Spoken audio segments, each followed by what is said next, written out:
Welcome to Chini Mini Channel! ನಾನು office ಕೆಲ್ಸಕ್ಕಾಗಿ ಮುಂಬೈಗೆ ಹೋಗ್ತಿದ್ದೀನಿ. 2-3 ದಿನ ಆಗ್ಬಹುದು. ಮತ್ತೆ ಮುಂಬೈನಾ?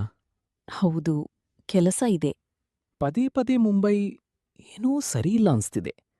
ಜಾಗ್ರತೆಯಿಂದ ಹೋಗು, ತಲುಪಿದ್ಮೇಲೆ ಕಾಲ್ ಮಾಡು. ಸರಿ, ಮಾಡ್ತೀನಿ. ನೀನು ಟೆನ್ಷನ್ ಬೇಡ. 2-3 ದಿನದಲ್ಲಿ ಮತ್ತೆ ಭೇಟಿಯಾಗ್ತೀವಿ. ಸರಿ, ಗಮನ ಇಟ್ಕೋ. ಬ್ಯುಸಿ? ಮತ್ತೆ ಬ್ಯುಸಿ? ಇಷ್ಟೊತ್ತು ಯಾರ ಜೊತೆ ಮಾತಾಡ್ತಾಳೆ? ಏನೋ ಮರೆಮಾಚ್ತಿದ್ದಾಳೆ. ಹಲೋ, ನಾನು ಸ್ಟೇಷನ್ಗೆ ತಲುಪ್ತಾ ಇದ್ದೀನಿ.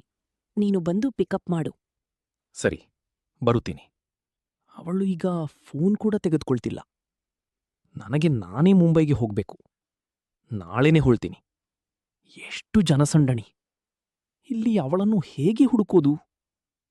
ಆದರೂ ಹುಡುಕುತ್ತೇನೆ. ಮೊದಲು ಉಳಿಯೋದಕ್ಕೆ ಜಾಗ ನೋಡ್ಕೊಳ್ಳೋಣ. ನಂತರ ಎಲ್ಲ ಸತ್ಯ ಗೊತ್ತಾಗ್ಲಿ. ಇದು ನಿಮ್ಮ ರೂಮ್ ಸಾರ್? ಒಳಗೆ ಬನ್ನಿ. ಸರಿ, ಧನ್ಯವಾದ. ನನಗೆ ಒಂದು ಸಹಾಯ ಬೇಕಿತ್ತು. ಹೇಳಿ ಸರ್.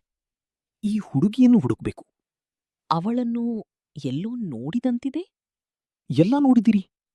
ಹತ್ತಿರದ ಬೀಚ್ನಲ್ಲಿ ನೋಡಿದೇನೆ ಅನ್ಸುತ್ತೆ. ಈಗಲೇ ಹೋಗೋಣವಾ? ಬನ್ನಿ.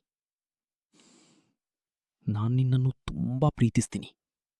ಆ ಮದುವೆ ನನ್ನ ಇಷ್ಟದಿಂದ ಆಗಿರ್ಲಿಲ್ಲ. ನಿನ್ನ ಜೊತೆಯೇ ಬದುಕಬೇಕು ಅನ್ಸುತ್ತದೆ. I love you. ಸಾಕು, ಈಗ ಎಲ್ಲ ಅರ್ಥ ಆಯ್ತು. ನನ್ನದೇ ಅಂದುಕೊಂಡವಳು ಹೀಗೆ ಮೋಸ ಮಾಡ್ತಾಳೆ ಅಂದುಕೊಂಡಿರ್ಲಿಲ್ಲ. ನಾನು ಎಲ್ಲ ಎಕ್ಸ್ಪ್ಲೇನ್ ಮಾಡ್ತೀನಿ.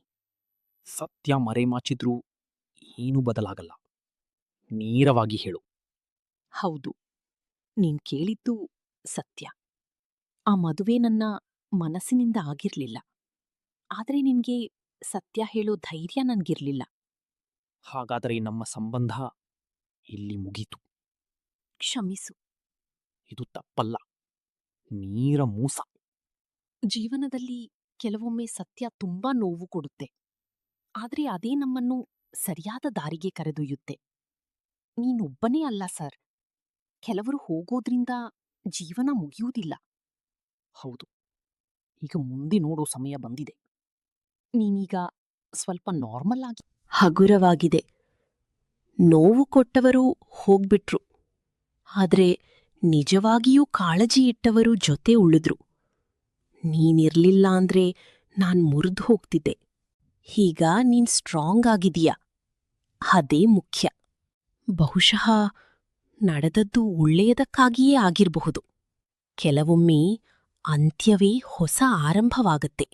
ನೀನ್ ಪ್ರತಿ ವಿಷಯದಲ್ಲೂ ಯಾಕ್ ಲೇಟ್ ಆಗ್ತೀಯಾ? ಸ್ವಲ್ಪ ಕೆಲ್ಸ ಇತ್ತು, ಸಾಕು. ಈಗ ಕಾರಣ ಬೇಡ. ಆಗ ಅವಳಿಗರ್ಥ ಆಯಿತು. ತಾನು ಕಳೆದುಕೊಂಡವನೇ ನಿಜವಾಗಿಯೂ ತನ್ನನ್ನು ಪ್ರೀತಿಸಿದ್ದನು. ಆದ್ರೆ ಆಗಾಗ್ಲೇ ತುಂಬಾ ತಡವಾಗಿತ್ತು. ಹೋದ ಸಮಯ ಮತ್ತೆ ಹಿಂದಿರುಗೋದಿಲ್ಲ. Don't forget to like and subscribe!